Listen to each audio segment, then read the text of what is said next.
aqueles que podem, faz muito bem louvar ao Senhor. Louvar a Deus também de modo expressivo. Não de um modo assim, que coisa mais sem graça, né? Não, mas algo expressivo. Val, pode ler o versículo 3? Cantai-lhe cântico novo, tocai bem e com júbilo.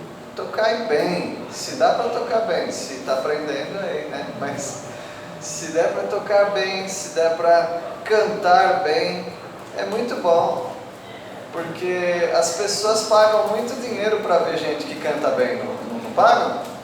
As pessoas fazem fila, as pessoas dormem no lugar do espetáculo, ou nem dormem, né? Passam a noite lá, e aí elas vão lá para a primeira, tentam pegar os primeiros lugares e ficam ali debaixo de sol. Por exemplo, teve um show da loirinha lá, Taylor.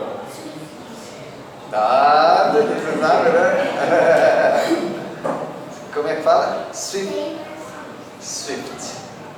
As pessoas passaram mal, tinham que jogar água em cima delas, mas mesmo assim elas estavam passando mal. O show foi cancelado porque a cantora achou que estava muito quente também. E, se eu não me engano, teve alguma coisa lá. Não sei se morreu alguém. Acho que não, né? Morreu uma moça. Morreu uma moça. Então, as pessoas fazem grande sacrifício. Por quê? É um espetáculo. A pessoa canta bem. Tem espetáculo para ela ver. Então, na obra de Deus, no louvor a Deus, Deus quer que seja expressivo também. Não é para competir com eles, porque a gente vai perder. A gente sempre vai perder deles. Mas no conteúdo nós sempre vamos ganhar. Versículo 4, louvar a Deus. Agora começam os motivos. Primeiro nós vimos louvar a Deus porque fica bem louvar a Deus com instrumentos, louvar a Deus de modo expressivo, bonito. Agora, por que nós louvamos? Quais são os motivos pelos quais nós exaltamos a Deus, louvamos a Deus? Aqui fala louvar a Deus por sua palavra, por causa da palavra dele. Deise, pode ler o versículo 4? Porque a palavra do Senhor é reta e todas as suas obras são fiéis. Louve a Deus por isso. Por quê? Porque a palavra de Deus é reta. Os juízos de Deus são fiéis. Vamos louvar a Deus por isso. No versículo 5, louvar a Deus pela bondade dele. O Ronaldo, pode ler? 5. Ele ama a justiça e o direito. A terra está cheia da bondade do Senhor. Louvar a Deus porque Ele é bom e nós conseguimos ver a bondade de Deus em todo canto. Louvar a Deus pela criação dele também. Gabi, pode ler o versículo 6?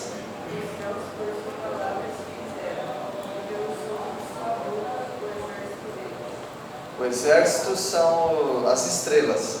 Então louvar a Deus por isso, porque Ele é o Criador também. Louvar a Deus pelo poder dele. Versículo 7, irmão João. Ele agita e mostrou as águas do mar, e ele os levantou no céu, as grandes águas. Isso é poder.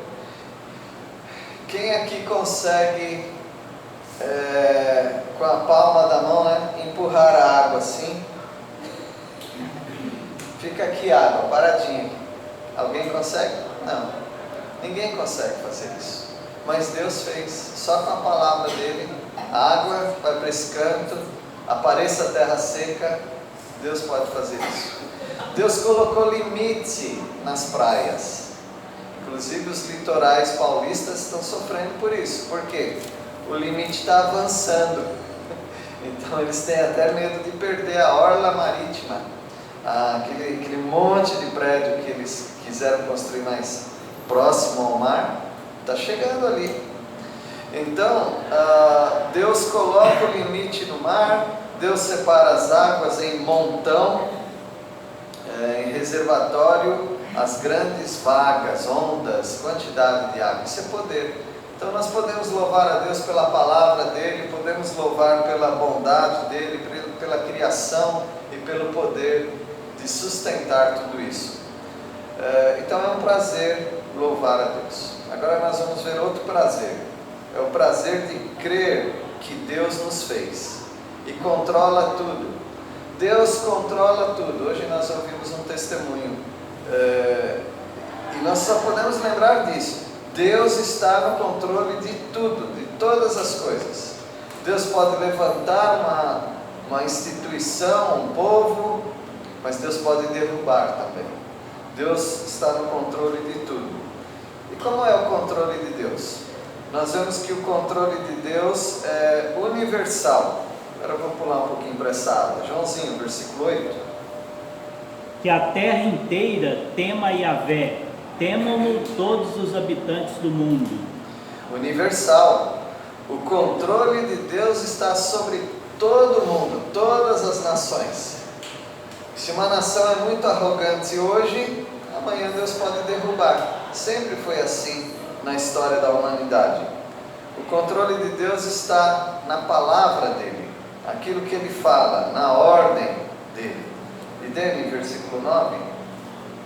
Pois ele falou e tudo se fez, ele ordenou e tudo passou a existir. Não foi dificuldade nenhuma para ele.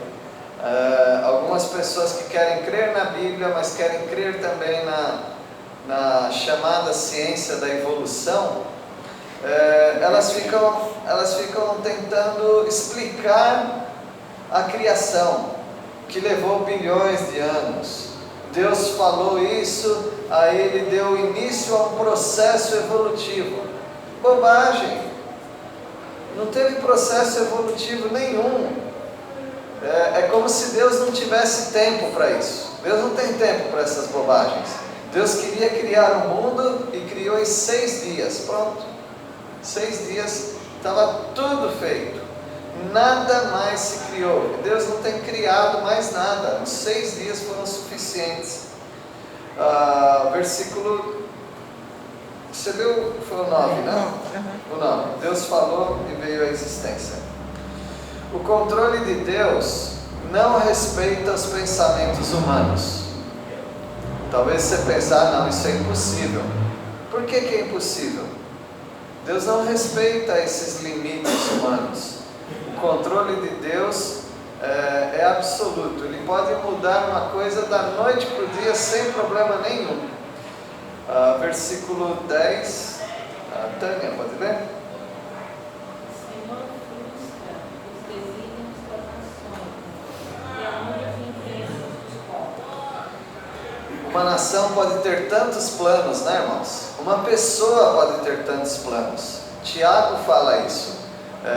Você não deve dizer assim: eu vou em tal cidade, vou ficar lá 30 dias, vou vender meus produtos. Você não deve falar isso, porque você não sabe se vai acontecer assim. Você não sabe se você vai chegar até aquela cidade.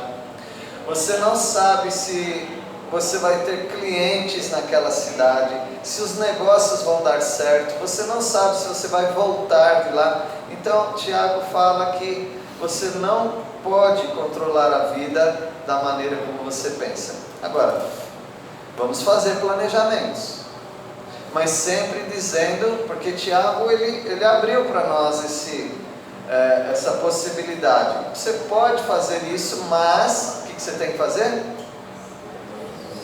Se Deus quiser. Então se eu falar, se Deus quiser, abriu tudo. Não é a palavra mágica, a questão é de entrega de vida. Realmente eu confio. É só se Deus quiser. Ele controla o tempo, Ele controla as situações todas da vida. O controle de Deus é para sempre. Pode ler, Silvânia? 11. O conselho do Senhor dura para sempre, os desígnios do seu coração por todas as gerações. O que Deus quiser fazer, Ele faz, e Ele faz isso para sempre, ou seja, sempre vai ser assim. Deus sempre vai controlar o mundo, as situações e até as pessoas. Deus controla todas as coisas se Ele quiser. Versículo 12, o controle de Deus, nós vamos ver nas escolhas que Ele fez de Israel. Tinha tantas nações, não é?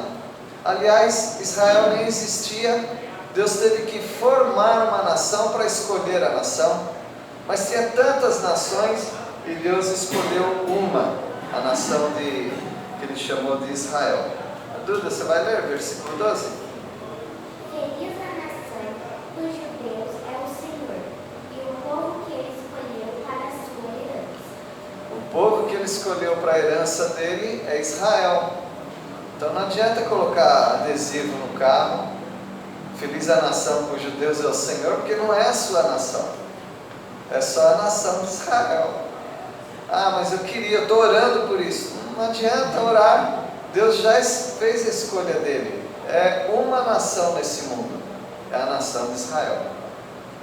Por que Ele fez isso? Depois você conversa com Ele, tá bom? Mas foi assim que Deus fez.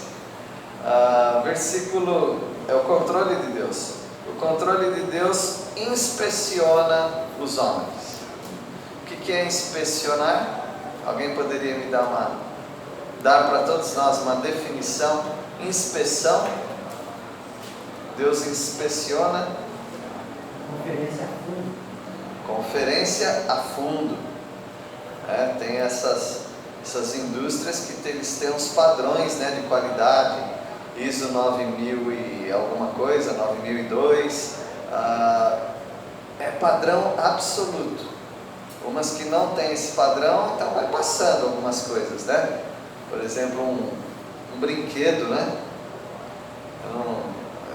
Eu não quero falar de marca aqui, mas tinha brinquedo que está cheio de rebarba. Porque na hora a máquina cortou e ficou, sei lá, uma coisa meio esquisita, né? Mas tem brinquedo que até corta a mão, né? Mas tem uma fábrica de brinquedos no Brasil que é impecável, impecável. Se alguma coisa der errado, eles jogam fora. Eles permitem, se não for um erro muito grave, né? Eles permitem que tenha uma loja de daquele produto inferior, que não passou no controle de qualidade, então o preço é bem mais baixo, tá? Mas o controle de Deus é a fundo. Ele examina coisas que nós não conseguimos, ou seja, o coração do homem. É só Deus quem sabe, quem conhece o coração do homem. Versículo 13. Aline, pode ler? Estou quase me acostumando com essa buzina aí desse caminhão. O Senhor olha desde os céus e está vendo a todos os filhos dos homens. Deus está olhando do céu e Ele está vendo todos os filhos dos homens, todas as pessoas. Ele está inspecionando as pessoas. Versículo 14, Tiago. No lugar de sua morada, observa todos os moradores da terra. Não passa um despercebido de Deus, Ele vê cada um. Versículo 15, Darcy. Ele forma o coração de todos eles e contempla todas as suas obras. Deus é quem fez cada pessoa. Deus fez o coração, aqui coração, mas é sede do sentimento. Deus fez isso. Deus fez perfeito. O homem caiu em pecado, Deus deu a chance do homem retornar e Ele está olhando cada pessoa. Deus tem feito uma coisa muito misteriosa, na minha opinião e na opinião dos ateus também, chamado moralidade. Ninguém nunca consegue explicar a moralidade sem a existência de Deus. O ateu não consegue. Inclusive, quando um ateu começar a discutir com você, você não fala de Deus. Você começa a falar, vamos falar sobre moralidade? Não, vamos falar de Deus. Ele fica perturbado com moralidade. Por quê? É algo que tem dentro dele, que ele sabe o que é certo, o que é errado. Ele sabe o que é bom, o que é mal. Ele sabe o que pode fazer, o que não pode fazer. Ele não queria que fosse assim, porque ele disse que tudo é obra do acaso, mas a moralidade dentro de nós, também pode chamar de consciência, é muito forte em todas as pessoas. Então Deus forma o coração, Deus quem fez, porque é a parte que Deus inspeciona as pessoas. O apóstolo Paulo fala isso em 1 Coríntios 2, versículos 11 em diante. Ele fala que ninguém conhece o coração do homem, senão, ninguém conhece o espírito do homem, senão o espírito dele. Ninguém conhece o homem. Eu confundi tudo. Deixa eu voltar aqui. Deixa eu voltar. Ninguém conhece o homem, senão o espírito que há no homem. Agora deu certo. Tá bom? Como você sabe que você é você? Ô Duda, que pergunta difícil, né? Como você sabe, Duda, que você é você? Então, é uma parte muito difícil da nossa vida. É porque Deus colocou dentro de você um dispositivo chamado Espírito. E aí você tem consciência de você. Você tem consciência que você não é um animal. Porque animal não tem isso. Ah, mas é tão bonitinho, ele sabe tudo, ele está me entendendo. Ele é um animal, não esqueça. Ele vai de acordo com o comando, de acordo com sensações. É só isso. Até parece gente, cada vez mais, né? Mas é só um animal, ele não tem consciência dele. Nós temos, porque nós temos o Espírito de Deus em nós, feito a própria imagem de Deus. E o Espírito de Deus testifica com o nosso espírito que de fato nós somos filhos de Deus. Quando eu era incrédulo, eu tinha consciência da minha existência. Agora eu tenho consciência da minha existência e tenho consciência de que Deus habita em mim, porque o Espírito de Deus já me alcançou também. É maravilhoso isso. Deus inspeciona, mas Ele inspeciona por causa desse dispositivo que Ele deixou em nós, que é, aí atende por vários nomes, né? Coração, consciência, moralidade, Espírito, imagem de Deus. Esse é o prazer de crer em Deus, que Ele fez e controla todas as coisas. Agora o prazer de confiar em Deus. É tão prazeroso confiar em Deus, principalmente quando você está descendo a rua da sua casa para encontrar um prédio em chamas, com um monte de perguntas na sua cabeça, mas confiando em Deus. Eu sei que Deus está controlando todas as coisas. A confiança não deve estar na força humana. Versículo 16, Darcy? O Darcy já leu, então eu vou deixar com o Calel. Não há rei que se salve com o poder dos seus exércitos, nem com muita força, se livra e valente. Não é assim que ele se livra. Davi nunca venceu nenhuma batalha porque ele era poderoso, mas sempre foi porque Deus conduziu a batalha. Você nunca venceu nessa vida, ou está vencendo nessa vida, por causa dos seus talentos, sua força, mas porque Deus abriu os caminhos, Deus manteve os caminhos, as portas abertas, é por isso.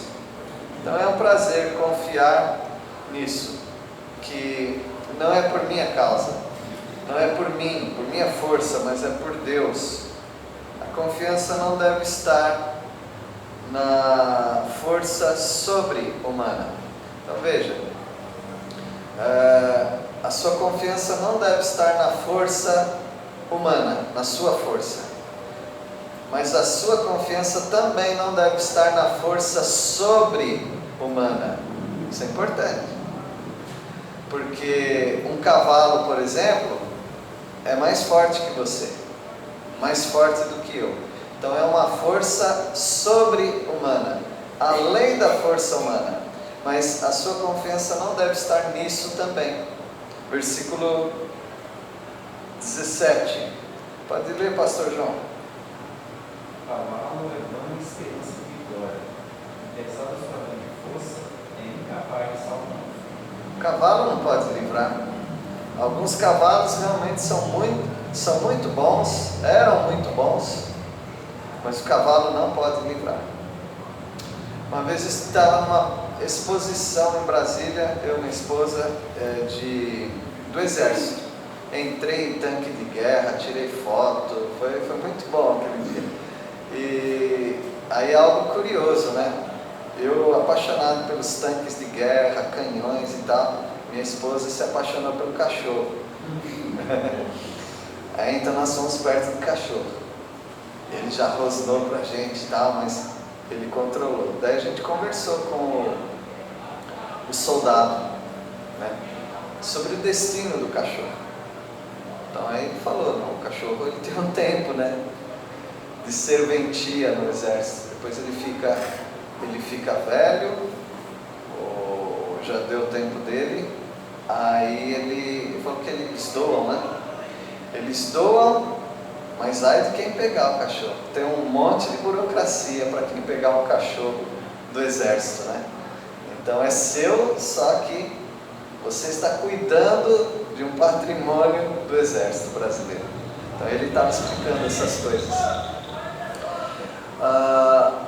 Mas a força de um soldado não está naquele cachorro. A força de um guerreiro não está no cavalo. Embora eles confiem totalmente, né? A vida deles, eles confiam para esses animais. Mas o Senhor está dizendo que não é essa força sobre-humana. O cavalo é uma força sobre-humana que vence a batalha. É só Deus quem pode livrar. Versículo 18, a confiança precisa estar na bondade do Senhor. Versículo 18.